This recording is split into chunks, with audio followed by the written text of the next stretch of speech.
आज हम बात करेंगे 1935 के अधिनियम के द्वारा जो भारत में पहला आम चुनाव संपन्न हुआ था, 1937 के आम चुनाव के बारे में। 1937 के आम चुनाव में भारत को 11 प्रांत, 13 निर्वाचक मंडल और 1585 विधानसभा सीट में बांटा गया था। ठीक है, इस 11 प्रांत में से 8 प्रांत में पूर्ण बहुमत तथा अपने सहयोगी पार्टी की सहायता से कांग्रेस ने सरकार बनाई, जबकि 3 प्रांत में मुस्लिम लीग ने सरकार बनाई। चूंकि मुस्लिम लीग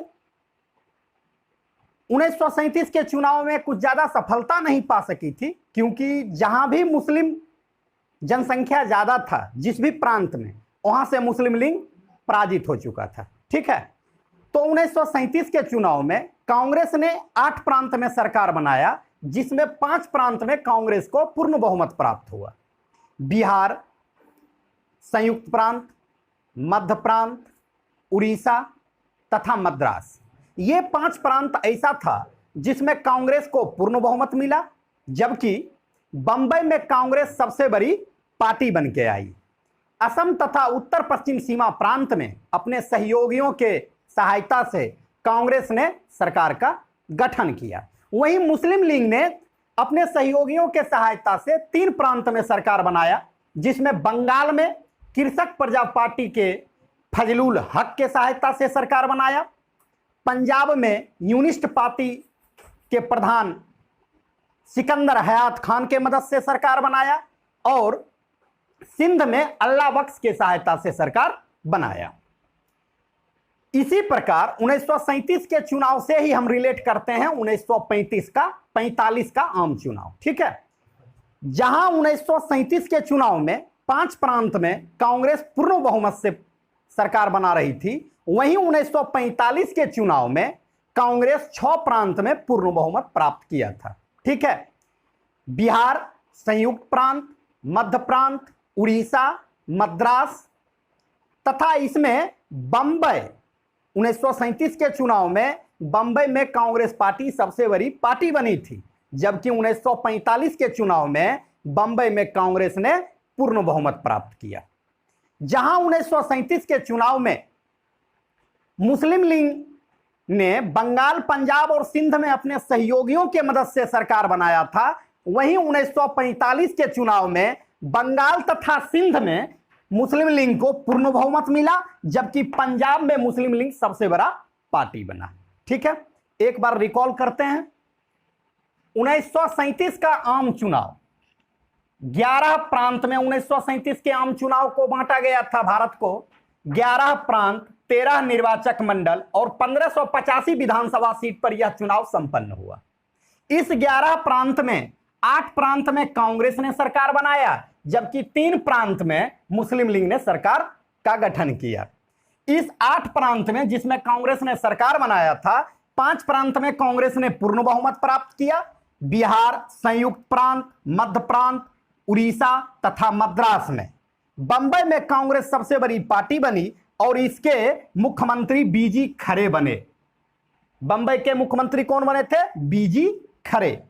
असम में अली खां के नेतृत्व में सरकार का गठन किया गया, जबकि उत्तर पश्चिम सीमा प्रांत में अब्दुल गफ्फार खान के नेतृत्व में सरकार का गठन किया गया। बिहार में श्री कृष्ण सिंह के नेतृत्व में सरकार का गठन किया गया।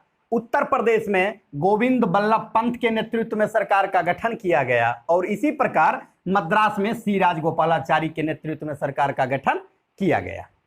इससे क्वेश्चन चूंकि पूछता है एग्जाम में, इसलिए एक बार और रिपीट करते हैं। ठीक है, बंबई में कांग्रेस सबसे बड़ा पार्टी बना और इसके सरकार का गठन जो है बीजी खरे के अध्यक्षता में किया गया।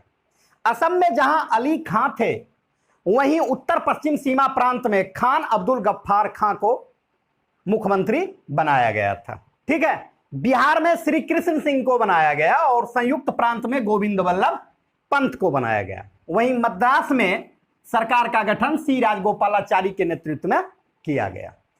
अब आते हैं मुस्लिम लीग। मुस्लिम लीग ने 3 प्रांत में सरकार बनाया अपने सहयोगियों के मदद से। सिंध में अल्लाह बख्श के नेतृत्व में, बंगाल में फजलुल हक, ये फजलुल हक कृषक प्रजा पार्टी से संबंधित थे, और पंजाब में सिकंदर हयात खान के नेतृत्व में बनाया। सिकंदर हयात खान यूनिस्ट पार्टी से संबंधित थे। ठीक है, 1937 के चुनाव में कांग्रेस ने जहां 5 प्रांत में पूर्ण बहुमत प्राप्त किया, वहीं 1945 के चुनाव में कांग्रेस ने उस 5 प्रांत में तो पूर्ण बहुमत प्राप्त किया ही, लेकिन बंबई में भी कांग्रेस पूर्ण बहुमत से जीतकर आया। ठीक है, मतलब 1937 के चुनाव में जो 5 प्रांत में पूर्ण बहुमत था, 1945 के चुनाव में वो 5 प्रांत कांग्रेस ने जीता। लेकिन बंबई में कांग्रेस जहां 1937 में सबसे बड़ी पार्टी थी, वहीं 1945 के चुनाव में बंबई में पूर्ण बहुमत प्राप्त किया कांग्रेस ने। ठीक है, मुस्लिम लीग 1937 के चुनाव में जहां मुस्लिम लीग ने अपने सहयोगियों के मदद से सरकार का गठन किया था 3 प्रांत में, वहीं 1945 के चुनाव में मुस्लिम लीग को सफलता प्राप्त हुआ। बंगाल और सिंध मुस्लिम बहुल प्रांत था और वहां मुस्लिम लीग ने पूर्ण बहुमत प्राप्त किया, जबकि पंजाब में सबसे बड़ा पार्टी बना। ठीक है, सरकार गठन के बाद चूंकि उस समय के वायसराय लॉर्ड लिनलिथगो थे, उन्होंने कांग्रेस के अनुमति के बिना भारतीयों को द्वितीय विश्व युद्ध में शामिल माना, जिसके विरोध में कांग्रेस ने 29 अक्टूबर 1939 को 8 प्रांत से इस्तीफा दे दिया। ठीक है, चूंकि मुस्लिम लीग 1937 के चुनाव में ज्यादा सफल नहीं रहा था, जहां जहां मुस्लिम जनसंख्या वाला बहुल प्रांत था, वहीं से मुस्लिम लीग हार चुका था। ठीक है, इसलिए 22 दिसंबर 1939 को मुस्लिम लीग ने मुक्ति दिवस मनाया।